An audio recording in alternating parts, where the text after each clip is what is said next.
L'épisode 11 de l'Homme est enfin sorti. Alors les gars, on va en parler tout de suite. Restez branchés, restez assis, restez connectés. Ça va bien se passer. Alors asseyez-vous tranquillou pilou, prenez vos popcorn et suivez tout simplement. Alors ça commence directement avec une réunion politique suite à la mort de Maynard. Et là, quasiment tout le monde est sous le contrôle de Sharon. Et c'est là en fait qu'on apprend que Sharon est une sorcière. Et en vrai de vrai, depuis l'épisode 5, on l'avait déjà vu. J'avais complètement zappé. Bah vous voyez la personne qui parle avec Tracy, et bah c'est elle. Les mêmes bijoux, le même rouge à lèvres, la même dégaine, c'était clairement elle. Là, elle a clairement la main mise sur tout l'aspect politique de Tingen. Donc là en fait, clairement, elle peut faire ce qu'elle veut. Juste après, elle quitte la salle et c'est Clem qui la prend en filature. D'ailleurs, je sais pas pourquoi, mais à chaque fois, elle tourne ses cheveux et après elle les retire. Elle les arrache plutôt. En parallèle, on a Frey et Dune qui sont chez Sharon, afin de trouver des preuves qui attestent qu'elle est bien une transcendante. Sharon, elle part à l'épine noire et elle s'arrête pour rencontrer la Sainte du Blanc, une membre de leur culte. Mais les gars, c'est quoi ça? C'est quoi ça? Dans l'épisode d'avant, je vous parlais de Tracy, de Sharon, comme quoi c'était des numéros 10, mais c'est encore des bugs. Moi les gars, j'en peux plus, c'est quoi ça? Maintenant, quand je vais avoir une belle femme, je vais me poser des questions. Je vais me dire finalement, c'est ma crush ou bien bizarre, ou bien c'est une démon, une sorcière. Moi, comme un con, j'étais là, je me disais, ah ouais les gars, non, Sharon, franchement, elle est vraiment douce, tout ça, mais non, je me suis encore fait piéger. Moi, je coupe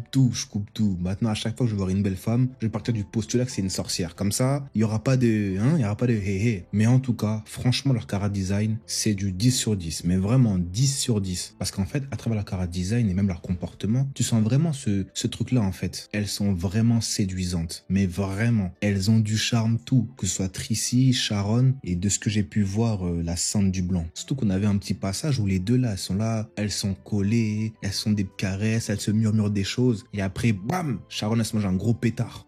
Quand j'ai vu ça, j'étais mort de rire, j'étais plié en deux. Parce qu'en fait, on va nous expliquer que eux, leur but, c'est vraiment de changer tout le continent. Et ça va commencer par Tingen. Sauf que l'action qu'a commise Sharon avec Maynard, et ben en fait, ça risque de niquer leur plan. Et donc du coup, elle la menace, elle dit, hey, cousine, si tu remardes encore une fois, je vais te casser la gueule, je vais bien te punir. À la fin de leur échange, on voit quoi? On voit la plume. Je comprends pas encore le pouvoir de la plume, mais je garde un peu un œil sur ce qui se passe pour éventuellement deviner la vraie nature de son pouvoir. Et c'est là qu'il y a un moment très intéressant et que j'ai à la fois pas trop compris. C'est-à-dire qu'en fait, on a Klein qui se rend chez Sharon. C'est ce qu'on nous montre en premier lieu. Et là, du coup, il investigue et lui aussi, il crame qu'en fait, que Sharon à l'époque, c'était Jason. Et franchement, j'étais mort de rire. Et j'ai tellement rigolé, c'est une dinguerie. Il rentre dans la pièce secrète et voit directement la statue de la démone. En fait, c'est ça qui l'a cramé parce qu'en fait, elle a réagi et ça fait rappliquer Sharon. Il allait se faire cramer, mais comme il était sous corps spirituel, elle n'a pas pu le voir. Et c'est là où moi j'ai une question. Au préalable, quand on l'a vu, il avait un corps physique. Cependant, au moment où il allait se faire cramer, on nous a montré ce qui s'était passé 1 heure avant. Comme quoi il avait fait le rituel pour invoquer un messager, pour pouvoir justement s'introduire chez Sharon tranquillou pilou. Mais vu qu'on a vu la plume juste avant, je me suis dit, il y a deux solutions. Soit c'est moi qui m'emporte un peu de ma théorie, et dans ce cas-là, en fait, c'est juste une mise en scène pour nous faire peur, mais je dirais plus nous surprendre, ou bien le fait qu'on ait vu la plume juste avant a fait en sorte qu'au moment où Klein allait se faire cramer en physique, ça a réécrit les événements afin qu'il choisisse une autre méthode pour s'introduire chez Sharon. D'où le fait qu'on nous ait montré en fait le rituel et qu'après on l'a vu en forme astrale entre guillemets. Mais bon, ça tient uniquement si la plume est capable de faire cela. Et aussi par rapport à cette forme, je pensais qu'en fait c'est la même chose que Daily utilisait pour se rendre chez Klein. Mais dans ces cas-là, pourquoi Daily serait visible et pas Klein? Est-ce qu'il aurait utilisé les pouvoirs de la brume afin de se camoufler? C'est possible, mais dans tous les cas c'est pas dit.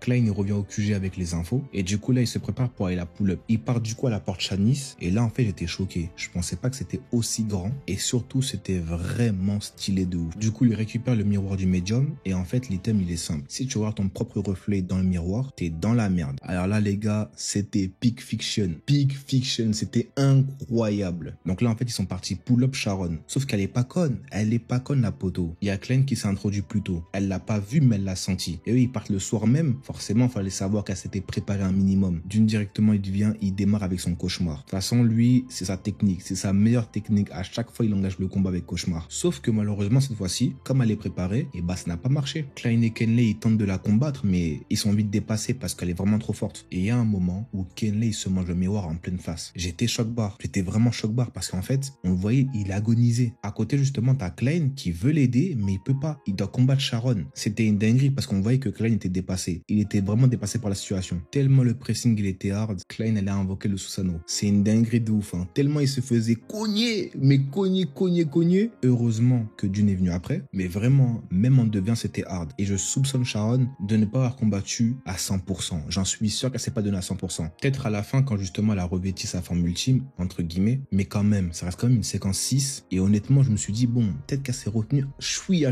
En tout cas, le combat, il était spectaculaire. C'était vraiment incroyable. Non, dans Lord of Mysteries, j'aime trop les combats. Et ils sont d'une beauté. Les gars, c'était muchas gracias, Setsuna na Setsuna. D'ailleurs, dans sa seconde forme, elle est très belle. Elle est très belle. Non, franchement, les membres du culte de la démone, c'est vraiment des très belles femmes. À la fin, on a Klein qui bombarde de balles la statue qui est liée justement à Sharon. Et le mec, il s'arrête pas, hein. Il est foudrage parce qu'en fait, Kenley, il est mort. Et j'avoue, ça m'a fait de la peine. Parce qu'en fait, en plus, on a appris qu'il s'était marié récemment. Donc là, c'est encore pire, les gars. On a eu Nail, Kenley, et le prochain, c'est qui? C'est Dune. De toute façon, Dune, depuis le début, il pue la mort. Pour moi, il est condamné à mourir. Et Daily, quand on va apprendre qu'il est mort, elle va péter une durite. Sharon a rendu l'âme, Kenley a rendu l'âme. On a une petite ellipse là de quelques minutes. Et là, quand Klein y remonte, il voit qu'en fait, Dune, il mange la chair de Kenley. Moi, j'ai pas trop compris là. Juste avant, c'est vrai qu'on a vu que ses yeux ont viré au bleu, comme si justement il s'était mangé un mind control. Mais la question, c'est à quel moment il s'est mangé ça? Est-ce que du coup, c'était durant le combat, ou bien c'était avant, au moment où il s'est introduit chez Sharon? Après, pour moi, c'est clairement l'œuvre d'une sorcière, mais va savoir qui. Peut-être la Sainte du Blanc. Mais si c'est elle, à quel moment elle a usé de son pouvoir? En tout cas, même si je sens que Dune va mourir, j'espère pas qu'il va mourir. Parce qu'honnêtement, je l'aime bien le petit Dune.